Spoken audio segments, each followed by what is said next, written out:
Hello, जय हिंद, नमस्कार दोस्तों। आप सभी का स्वागत है आपके अपने YouTube channel online GK free classes में। आज के इस क्लास में हम रेलवे ग्रुप डी परीक्षा 2025 के लिए तीसरा मॉडल पेपर लेकर आए हैं और इस तीसरे मॉडल पेपर के अंदर हम बहुत ही इंपॉर्टेंट क्वेश्चनों को कवर करेंगे। और मेरे भाई, ये सभी क्वेश्चन आपके रेलवे ग्रुप डी एग्जाम 2025 के लिए इंपॉर्टेंट रहेंगे, इसलिए इस तीसरे मॉडल पेपर को आपको कंप्लीट देखना है और इस मॉडल पेपर के एंड में आपको बताना है कि आपके टोटल कितने क्वेश्चन सही होते हैं। और यदि आप इस चैनल से पहली बार जुड़े हैं तो चैनल को कर लेना सब्सक्राइब और बेल आइकन को प्रेस करना, ताकि ऐसी शानदार क्लास का नोटिफिकेशन आपको सबसे पहले देखने को मिले। तो चलिए शुरू करते हैं आज के इस तीसरे मॉडल पेपर को बिना देरी के। पहला प्रश्न है आप सभी के सामने, निम्नलिखित में से कौन सा ऐसा आकार का महासागर है? ऑप्शन ए है प्रशांत महासागर है, ऑप्शन बी है अटलांटिक महासागर है, ऑप्शन सी है हिंद महासागर है और ऑप्शन डी है आर्टिक महासागर है। तो यहाँ पर देखिए, इन चारों में से करेक्ट आंसर हो जाएगा सभी का ऑप्शन है बी, यानी कि इन सभी में से जो अटलांटिक महासागर है ये ऐसा आकार का महासागर है। तो पहले प्रश्न के अंदर करेक्ट आंसर हो जाएगा सभी का ऑप्शन है बी। तो चलिए फिर अगला प्रश्न देखते हैं। दूसरा प्रश्न है आप सभी के सामने, मंत्री परिषद सामूहिक रूप से किसके प्रति उत्तरदायी है?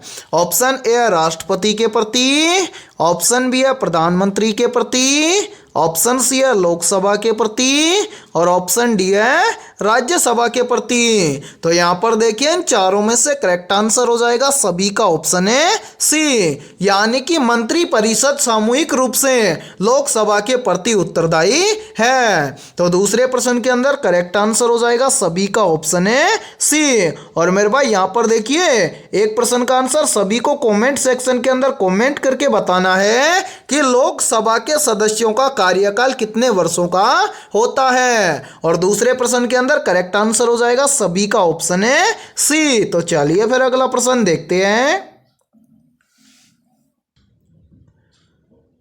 तीसरा प्रश्न है आप सभी के सामने, स्वतंत्र भारत के प्रथम गवर्नर जनरल कौन थे? या फिर देखिए, इसी प्रश्न को एग्जाम के अंदर घुमाकर ऐसे भी पूछ लिया जाता है, पूछा जाता है कि स्वतंत्र भारत के पहले भारतीय गवर्नर जनरल कौन थे? तो यहाँ पर देखिए, इन चारों में से करेक्ट आंसर हो जाएगा सभी का ऑप्शन है बी, यानी कि स्वतंत्र भारत के पहले भारतीय गवर्नर जनरल थे सी गोपालाचारी। तो तीसरे प्रश्न के अंदर करेक्ट आंसर हो जाएगा सभी का ऑप्शन है बी। और मेरे भाई, यहाँ पर देखिए, यदि ये क्लास आपको पसंद आ रही है तो जल्दी से एक बार इस क्लास को लाइक कर दीजिए, और यदि आप इस चैनल से पहली बार जुड़े हैं तो चैनल को कर लीजिए सब्सक्राइब और बेल आइकन को प्रेस करना, ताकि ऐसी शानदार क्लास का नोटिफिकेशन आपको सबसे पहले देखने को मिले। और यहाँ पर देखिए, आप सभी के लिए बहुत ही इंपॉर्टेंट सूचना है, यदि आप पहली बार के अंदर रेलवे ग्रुप डी एग्जाम 2025 को क्रैक करना चाहते हैं तो हमने आपके रेलवे ग्रुप डी एग्जाम 2025 के लिए GK, GS, mathematics, science, current affairs और रीजनिंग के लगभग 21,000 प्लस मोस्ट इंपोर्टेंट क्वेश्चनों का पीडीएफ सेट तैयार किया है। यदि आप ये 21,000 प्लस मोस्ट इंपोर्टेंट क्वेश्चनों का पीडीएफ सेट लेना चाहते हैं तो आप हमारी इस व्हाट्सएप नंबर पर कांटेक्ट करके ले सकते हैं। और मेरे भाई, इस पीडीएफ सेट की प्राइस हमने रखी है मात्र और मात्र 51 रुपए, यानी कि 51 रुपए की फीस के अंदर आपको ऑल सब्जेक्ट के ऊपर टॉपिक वाइज लगभग 21,000 प्लस मोस्ट इंपोर्टेंट क्वेश्चनों का पीडीएफ सेट दिया जाएगा। और मैं आप सभी को यह गारंटी देता हूं, यदि आप रेलवे ग्रुप डी एग्जाम 2025 2025 से पहले यदि आप इन 21,000 प्लस क्वेश्चनों को अच्छे से तैयार कर लेते हो तो आप पहली बार के अंदर रेलवे ग्रुप डी एग्जाम 2025 को क्रैक कर जाओगे। और मेरे भाई इस 21,000 प्लस क्वेश्चनों के पीडीएफ सेट के अंदर यदि आपको किसी भी क्वेश्चन के अंदर कोई भी डाउट हो तो आप उस क्वेश्चन का स्क्रीनशॉट लेके हमारे व्हाट्सएप नंबर पर शेयर कर देना, उस क्वेश्चन का सॉल्यूशन आपको मिल जाएगा। तो मेरे भाई जल्दी से जाइए और इस व्हाट्सएप नंबर पर आप कांटेक्ट करके इस पीडीएफ सेट को ले लीजिए और रेलवे ग्रुप डी एग्जाम 2025 से पहले अपनी तैयारी को मजबूत बना लीजिए। ठीक है, तो चलिए फिर अगला प्रश्न देखते हैं।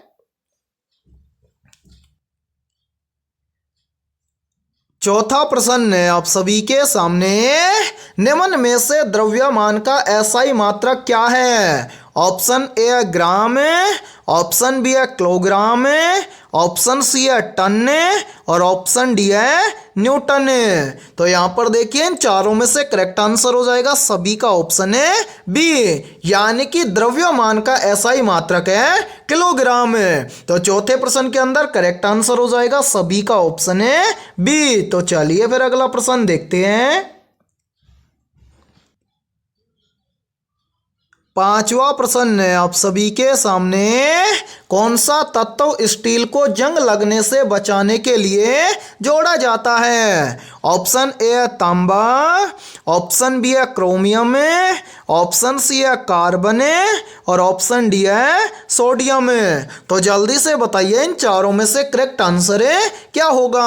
आपसे पूछा गया है कि कौन सा तत्व है स्टील को जंग लगने से बचाने के लिए जोड़ा जाता है।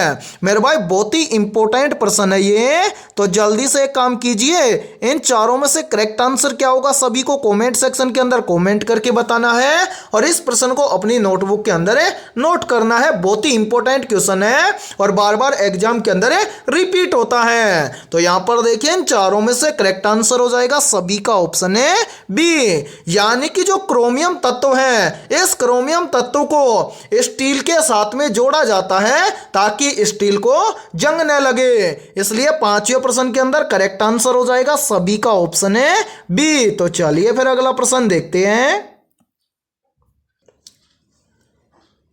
छठा प्रश्न है आप सभी के सामने, कौन सी गैस मनुष्य के लिए विषैली होती है? ऑप्शन ए है ऑक्सीजन गैस, ऑप्शन बी है हाइड्रोजन गैस, ऑप्शन सी है कार्बन मोनोऑक्साइड गैस और ऑप्शन डी है नाइट्रोजन गैस। तो यहां पर देखिए इन चारों में से करेक्ट आंसर हो जाएगा सभी का ऑप्शन है सी, यानी कि इन सभी में से जो कार्बन मोनोऑक्साइड गैस होती है यह मनुष्य के लिए विषैली होती है। तो छठे प्रश्न के अंदर करेक्ट आंसर हो जाएगा सभी का ऑप्शन है सी। इसी के साथ में यहां पर देखिए यहीं से एक प्रश्न और बनता है, पूछा जाता है कि वायुमंडल में सबसे अधिक मात्रा में कौन सी गैस पाई जाती है और कितनी मात्रा में पाई जाती है? तो मेरे भाई यहां पर देखिए वायुमंडल में सबसे अधिक मात्रा में पाई जाने वाली गैस है नाइट्रोजन गैस। और मेरे भाई जो ये नाइट्रोजन गैस है ये वायुमंडल में लगभग 78% मात्रा में पाई जाती है। इसी के साथ में देखिए एक प्रश्न का आंसर सभी को कमेंट सेक्शन के अंदर कमेंट करके बताना है कि वायुमंडल में ऑक्सीजन की मात्रा कितने प्रतिशत है। ठीक है, तो चलिए फिर अगला प्रश्न देखते हैं। सातवां प्रश्न है आप सभी के सामने, श्वसन की प्रक्रिया में कौन सी गैस ली जाती है? ऑप्शन ए है carbon dioxide gas, option B है नाइट्रोजन गैस, ऑप्शन सी है ऑक्सीजन गैस और ऑप्शन डी है हाइड्रोजन गैस।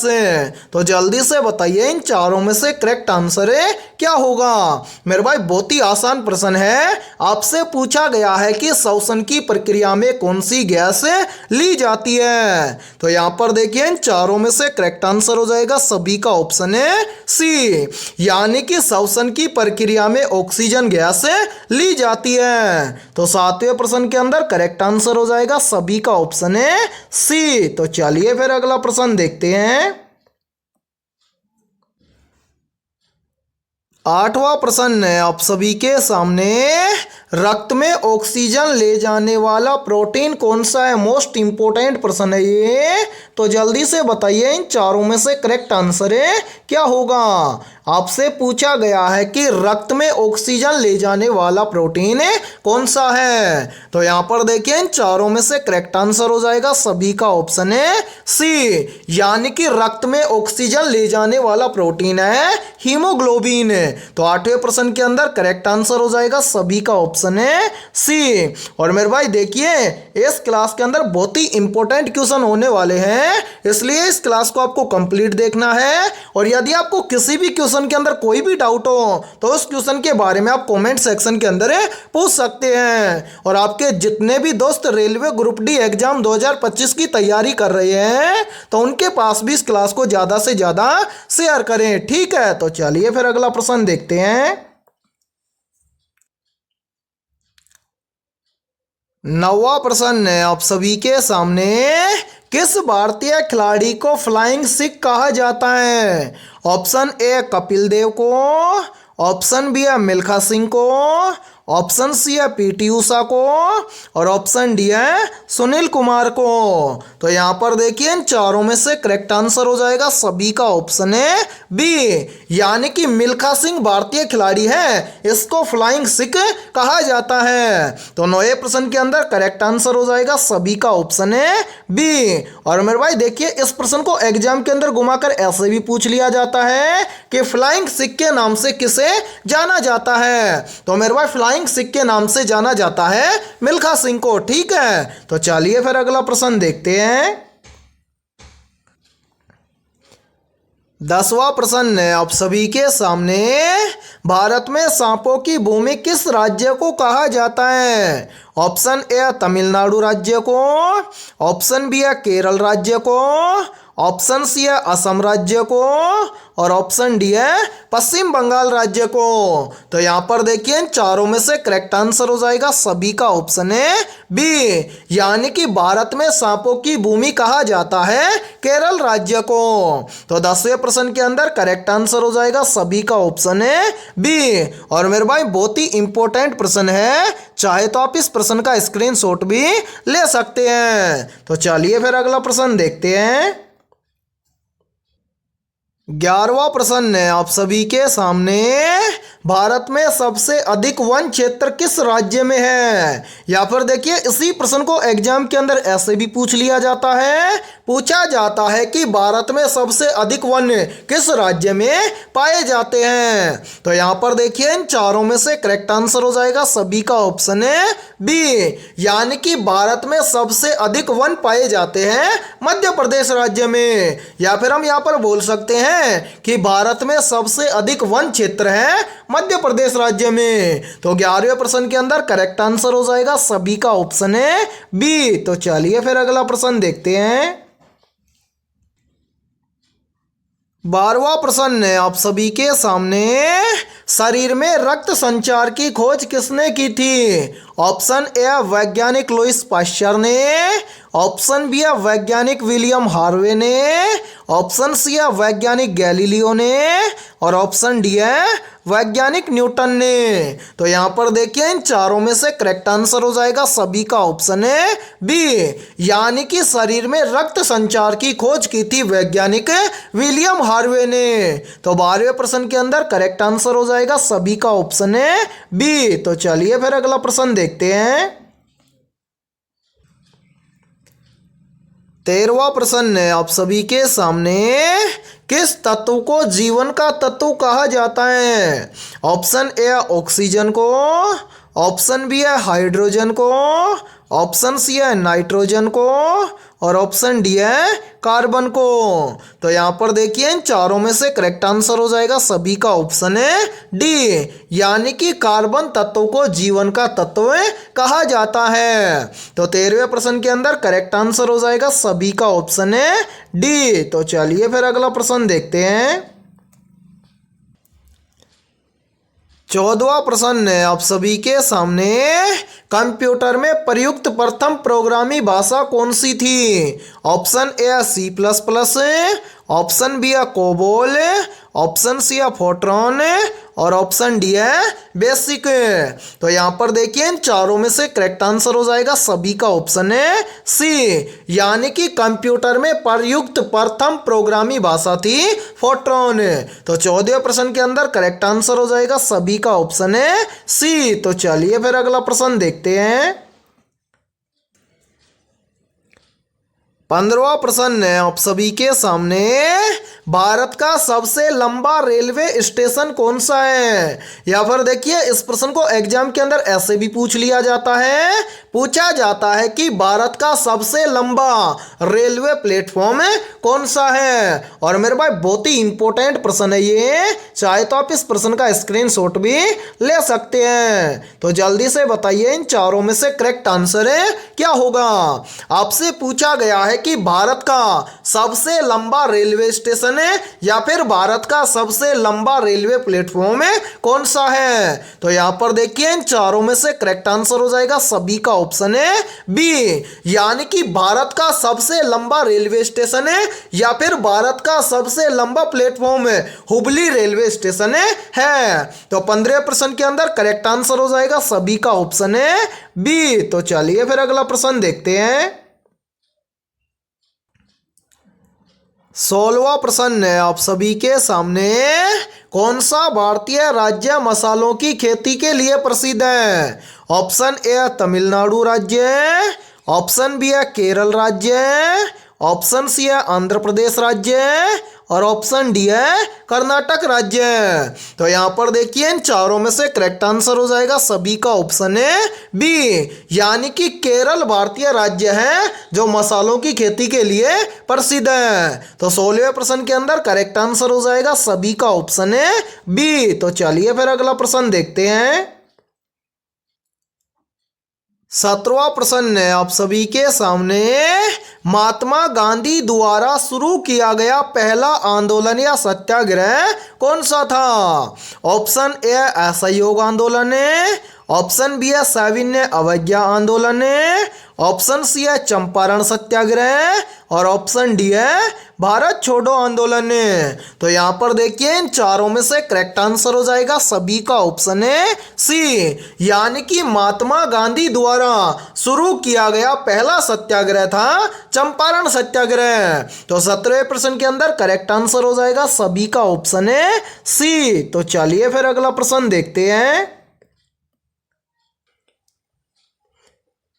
18वां प्रश्न है आप सभी के सामने, ध्वनि की तीव्रता को मापने की इकाई क्या है? या फिर देखिए इसी प्रश्न को एग्जाम के अंदर ऐसे भी पूछ लिया जाता है, पूछा जाता है कि ध्वनि की तीव्रता को किस इकाई में मापा जाता है। तो यहां पर देखिए इन चारों में से करेक्ट आंसर हो जाएगा सभी का ऑप्शन है बी, यानी कि ध्वनि की तीव्रता को मापा जाता है डेसिबल में। तो 18वें प्रश्न के अंदर करेक्ट आंसर हो जाएगा सभी का ऑप्शन है बी। और मेरे भाई इंपॉर्टेंट प्रश्न है ये, चाहे तो आप इस प्रश्न का स्क्रीनशॉट भी ले सकते हैं। और देखिए आपके रेलवे ग्रुप डी एग्जाम के अंदर इकाई और मात्रक इन दोनों टॉपिक से लगभग 2 से 3 क्वेश्चन पूछे जाएंगे। तो इस टाइप के प्रश्न को आप जरूर नोट किया करें, ठीक है। और देखिए आप सभी यदि पहली बार के अंदर रेलवे ग्रुप डी एग्जाम 2025 को क्रैक करना चाहते हैं तो हमने आपके रेलवे ग्रुप डी एग्जाम 2025 के लिए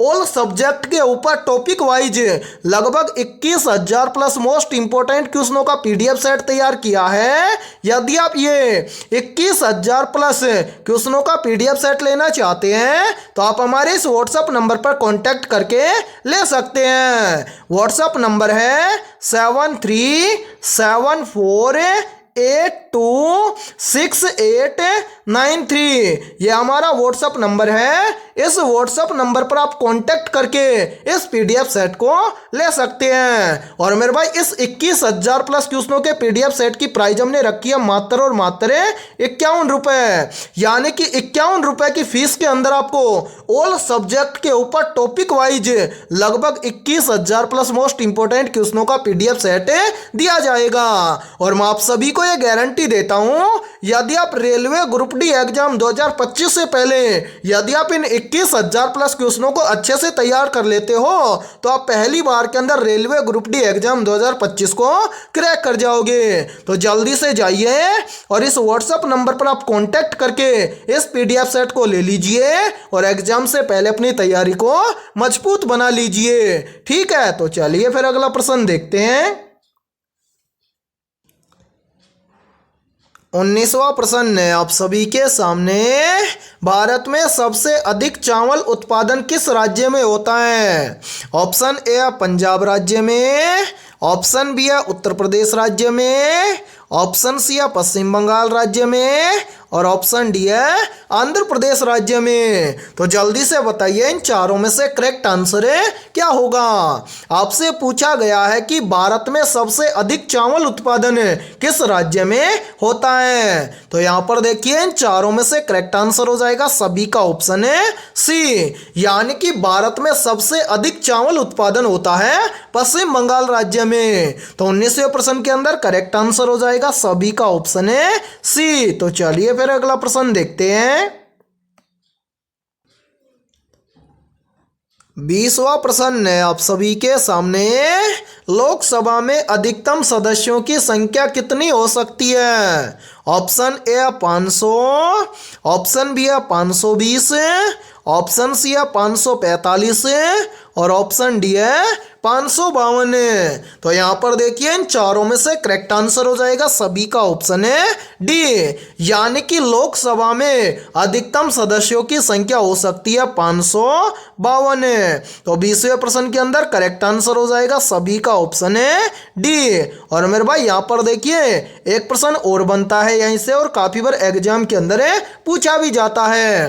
पूछा जाता है कि लोकसभा के सदस्यों का कार्यकाल कितने वर्षों का होता है। तो मेरे भाई याद रखना लोकसभा के सदस्यों का कार्यकाल होता है 5 वर्ष का। ठीक है, और भाई 20वें प्रश्न के अंदर करेक्ट आंसर हो जाएगा सभी का ऑप्शन है डी। तो आज की इस क्लास के अंदर इतना ही। यदि ये क्लास आपको पसंद आई है तो जल्दी से एक बार इस क्लास को लाइक कर दीजिए और यदि आप इस चैनल से पहली बार जुड़े हैं तो चैनल को कर लीजिए सब्सक्राइब और बेल आइकन को प्रेस करना, ताकि ऐसी ही शानदार क्लास का नोटिफिकेशन आपको सबसे पहले देखने को मिले। और आज की इस क्लास के अंदर हमने 20 बहुत ही इंपॉर्टेंट क्वेश्चन करवाए हैं। तो इन 20 में से आपके कितने क्वेश्चन सही हुए हैं सभी को कमेंट सेक्शन के अंदर कमेंट करके बताना है। और जिन भी अभ्यर्थियों के इन 20 क्वेश्चनों में से लगभग 18 प्लस क्वेश्चन सही हुए हैं तो समझना उनकी तैयारी बेहतर है। तो फिर मिलते हैं ऐसे बेहतरीन क्वेश्चनों के साथ सुबह 7 बजे।